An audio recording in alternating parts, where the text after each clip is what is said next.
Bonjour à tous. Aujourd'hui, je viens de terminer le montage d'une vidéo que j'ai tournée sur le thème de la colère. Et elle m'a donné beaucoup de fil à retordre, cette vidéo, pour essayer d'en extraire l'essentiel, pour pas qu'elle soit trop longue.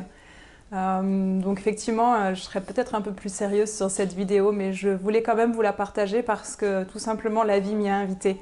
J'ai eu pas mal de clins d'œil dans la semaine qui m'ont montré que même si elle n'était pas parfaite, elle devait quand même vous être diffusée.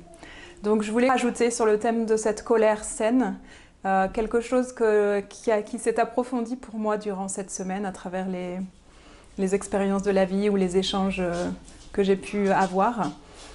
Et je voudrais vraiment insister sur quelque chose dont je vais vous parler un peu plus tard, mais l'importance aujourd'hui de savoir dire non. Qu'une colère saine et constructive, c'est pas forcément d'aller taper sur la figure de l'autre ou de se rebeller de manière agressive. Une colère saine, c'est savoir dire non, savoir dire stop. Là, ça ne se passera pas comme ça ne rentrera pas dans ma réalité parce que j'ai dit non. Et quand je dis non, c'est non, un point c'est tout. Et vraiment de se positionner. Un non n'a pas besoin d'être justifié. Quand on dit non, c'est tout, c'est non. Quel que soit le domaine dans la vie. Et je sens quelque chose qui est beaucoup bafoué ces derniers temps, de ne plus respecter le non, c'est devenu à la mode. Donc moi je voudrais simplement vous rappeler, si vous avez choisi de dire non, allez jusqu'au bout de votre non. Non dans la violence, mais dans la paix, et vraiment dans cet axe intérieur, dans cet alignement de savoir dire non, j'ai dit non, ça ne passera pas dans ma réalité. Voilà. Cette petite aparté qui, pour moi, est importante avant de vous montrer la suite de la vidéo. Parce qu'au moment où je l'ai tournée, je venais juste d'exprimer moi-même cette colère de manière saine chez moi, mais en l'exprimant, parce que je sens que c'est aussi important de savoir l'exprimer en s'isolant. Et du coup, voilà, c'est cet apprentissage de réussir à redonner les justes limites à notre vie pour pouvoir avancer sainement et se faire respecter dans notre intégrité. Je vous souhaite une belle vidéo et je vous dis à très bientôt. Et bonjour à tous. Aujourd'hui, je vous retrouve pour une vidéo sur le sujet du trop-plein d'informations et des conséquences que ça peut avoir sur nous, sur notre façon de recevoir toutes ces informations, qu'est-ce que ça vient faire émerger à l'intérieur de nous et comment gérer ces émotions qui viennent à nous pour éviter de s'en prendre à nos proches qui sont pas forcément responsables de la situation. J'ai eu une énorme colère qui est montée, comme un trop-plein, une saturation d'informations qui arrivait à moi là ces derniers temps. Et au point de couper Facebook pour faire une pause, pour vraiment retourner à l'intérieur de moi, retourner avec la nature qui m'entoure, avec mes filles. C'est aussi un piège que je voudrais juste rappeler, d'être vigilant avec tous ces réseaux sociaux, parce qu'il y a tellement d'informations que ça nous fait... ça peut nous faire péter un câble, réellement. On entend des infos dans tous les sens. Il y a des fakes, il y a des vraies infos. Il y a aussi des infos, des vérités cachées qui réapparaissent. Même si on cherche à garder du discernement, même si on cherche à y croire ou pas y croire, ça rentre quand même dans notre sphère intérieure. Et ça fait quand même ressurgir la colère. Et aujourd'hui, le but de ma vidéo, c'est aussi de vous rappeler que cette colère, elle est déjà en vous. Et en fait, ces choses de l'extérieur, ça vient juste réveiller ce qui a été trop longtemps endormi et qui n'a pu être exprimé, notamment dans l'enfance. Parce que nous sommes dans une société où les enfants de ma génération et celle d'avant encore moins, on n'avait pas le droit d'exprimer notre colère, c'était pas bien. Et du coup, ça a fait que des êtres humains qui ont aujourd'hui une colère refoulée. Et forcément, ce trop-plein d'informations, ce trop-plein de choses qui peuvent réveiller la colère, ça vient faire toucher cette colère du petit enfant qui n'a pas pu s'exprimer un temps.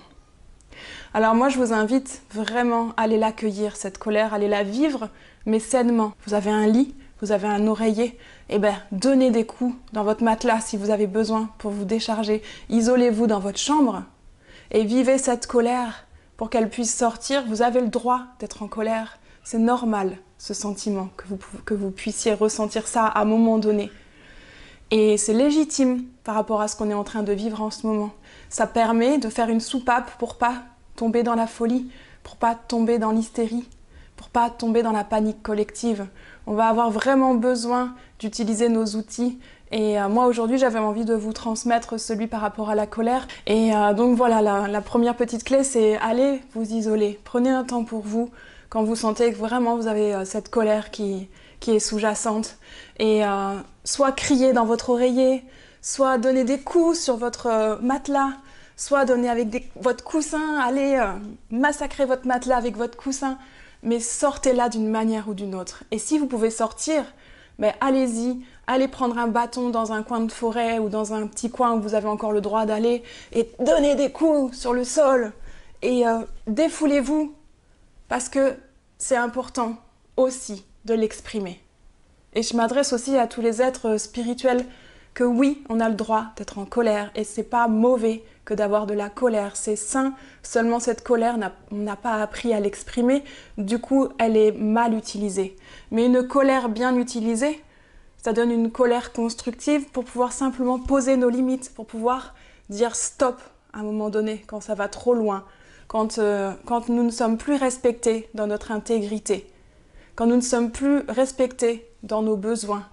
Donc ça demande simplement être à l'écoute de ses besoins, mais quand c'est des infos qui nous viennent de l'extérieur et que c'est des choses dont j'aborderai pas parce que c'est à chacun d'aller faire ses propres recherches. Moi je suis pas là pour aller divulguer quoi que ce soit, je suis juste là pour aider à accueillir toutes ces informations en tout genre que vous allez pouvoir recevoir et surtout qu'est-ce que ça vous fait à l'intérieur parce qu'en fait ce cadeau c'est d'aller accueillir ce qui n'a pas pu être accueilli jusqu'à aujourd'hui en vous-même.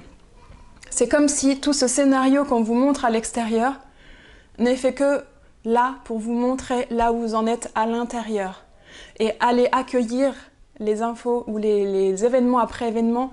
Qu'est-ce que ça vous fait en vous? Qu'est-ce que l'émotion? Ça peut être aussi l'impuissance, ça peut être aussi la tristesse, mais accueillez tout ça avec amour et bienveillance.